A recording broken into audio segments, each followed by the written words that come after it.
Yo yo yo, salut les turfeuses, salut les turfeurs, bienvenue pour un nouveau pronostic de Benoît Requin. Ok, place au pronostic du quintet du samedi 4 février, direction Deauville pour le prix du Tréport, plat 1900 mètres, 15 partants car le 11 et non partant, réunion une course 3, indice de confiance 1 sur 5. Petit retour sur le quintet du vendredi 3 février. Mes troubles faits repérés, qui sont devenus du coup chevaux de complément en raison des non partants qui étaient le 11 et le 16, eh bien sont devenus finalement les casseurs de tickets de ce prono. Ok, c'est parti, on commence le pronostic et on commence avec le numéro 1, Pont Mirabeau. Et on écoute l'entraîneur Didier Guillaume. Il n'y a rien à signaler depuis sa dernière tentative où Pont Mirabeau nous a encore gratifié d'une belle fin de course. Il est toujours en forme et malgré le fait de porter le plus gros poids de la course, il demeure compétitif à cette valeur. Comme tout attentiste, il faudra avoir le bon parcours et sans encombre, on revient logiquement à Deauville avec des ambitions justifiées. Eh bien, ce numéro 1 me plaît beaucoup, il fait partie de mes préférés, je l'ai mis en deuxième position. Adlas Dercho Tiani. On enchaîne avec le numéro 2, Exciting, et on écoute David Smaga.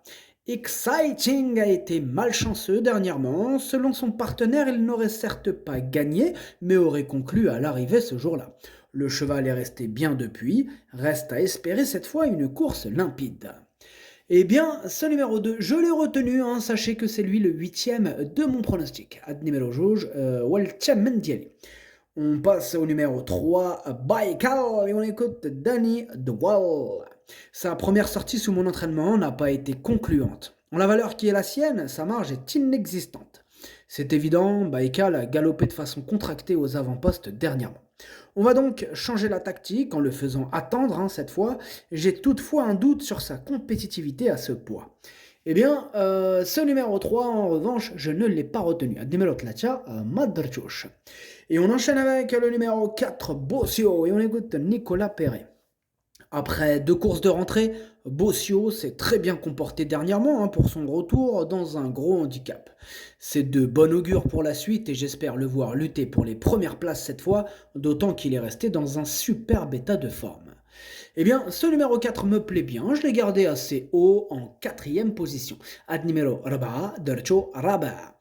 Et on enchaîne avec le numéro 5, Great Rotation. Et on écoute Hank Grew. Great Rotation a une bonne chance à défendre ici.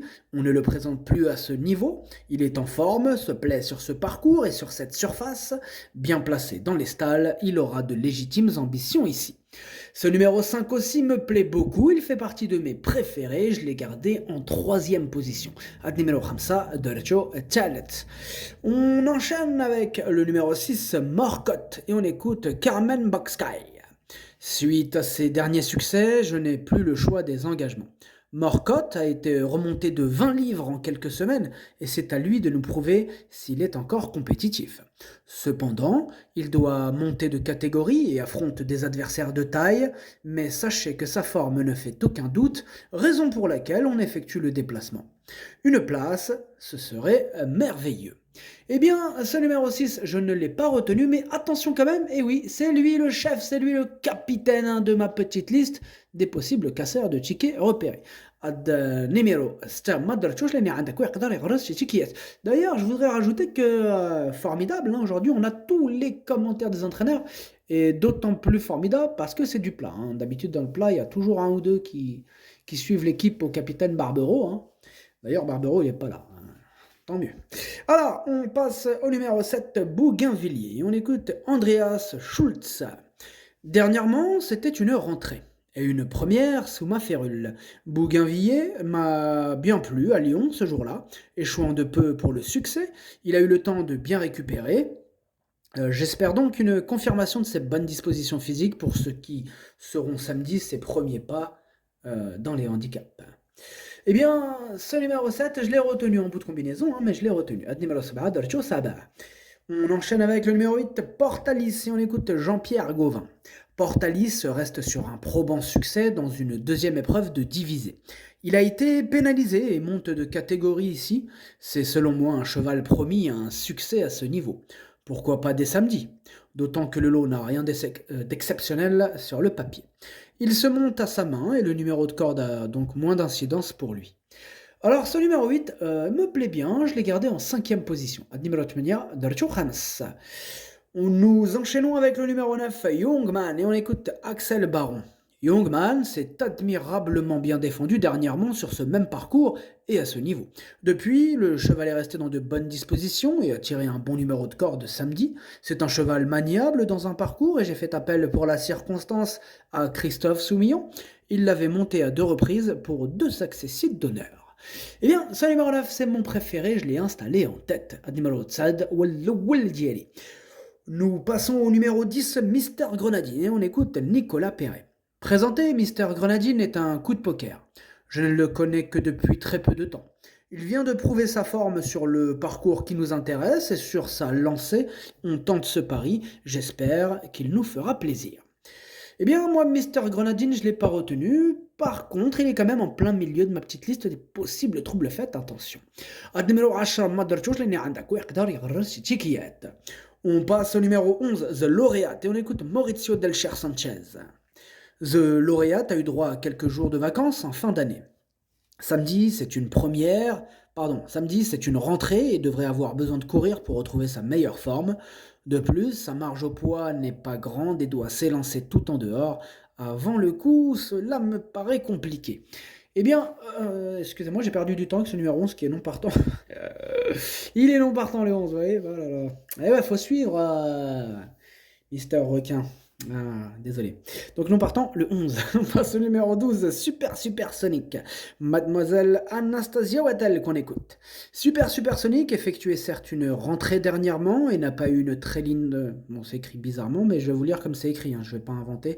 Et n'a pas eu une très ligne droite, très limpide ce jour-là. Ça veut rien dire, ok.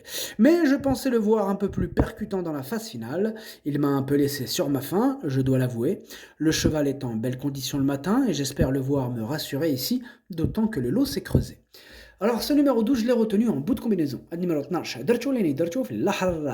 on enchaîne avec le numéro 13, Stormy. On écoute mademoiselle Anne-Sophie Crambez. Stormy reste sur 2 nets succès. Ces 2 victoires lui ont valu de voir sa situation sur l'échelle remonter de 15 livres. Ce qui n'est évidemment pas neutre. Cette course arrive un peu rapidement dans son programme, mais le cheval me semble avoir bien récupéré, voilà pourquoi je retente de profiter de sa forme et sa grande aptitude à la fibrée d'Ovilez en l'alignant ici. Alors, ce numéro 13, c'est un regret, c'est mon 2e cheval de complément en cas de non partant, donc attention, un possible cassage en vue. Numéro 13, درتو في البلاصة ديال non partant والثاني فيهم عندكم.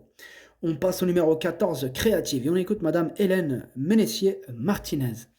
Au regard de ses dernières tentatives, il m'est difficile de recommander Créative dans cette épreuve. Il est certain que j'aurais préféré la voir évoluer dans une 2e épreuve où la partie aurait été sans doute plus facile. Ici, elle essaiera de tirer son épingle du jeu pour les petites places. Moi, ce numéro 14, je ne l'ai pas retenu, j'en ai préféré d'autres. Numéro 14, Madarchouch. On enchaîne avec le numéro 15, Circo Massimo. On écoute Alessandro Botti. Je le présente de façon rapprochée, car Circo Massimo a très bien récupéré de ses récents efforts. En dernier lieu, il était nanti d'un mauvais numéro de corde et après avoir attendu, il a très bien terminé. Il est compétitif à cette valeur et bien que montant de catégorie, j'en attends une bonne prestation. Il n'est pas hors d'affaire pour les places. Eh bien, ce numéro 15, je ne l'ai pas retenu, mais il est quand même à l'arrière de ma petite liste des possibles troubles faits. Hein. Méfiance. Numéro 15, et nous terminons avec le numéro 16, Mactava, et on écoute David Smaga. Mactava se retrouve finalement dans le quintet ici. Il vient de bien faire sur ce parcours, mais dans une 2e épreuve et avec l'aide d'une décharge. Les conditions, elles changent ici. Le cheval a toutefois déjà bien fait par le passé en pareille compagnie et je mise sur sa forme pour le voir bien se comporter samedi. Eh bien, ce numéro 16, c'est lui mon gros regret, c'est mon cheval de complément en cas de non partant, donc attention. Numéro 16, le pronostic ça donne 9, As, 5, 4, 8, 12, 7. Merci d'avoir suivi cette vidéo. N'hésitez pas à mettre un pouce bleu si la vidéo vous a plu. Vous aidez ainsi grandement la chaîne. Pour accéder à tous mes tickets pour la course du Quintet, rendez-vous directement en description de la vidéo. À jouer avec modération. Bonne chance. Chopez-le moi. Ciao.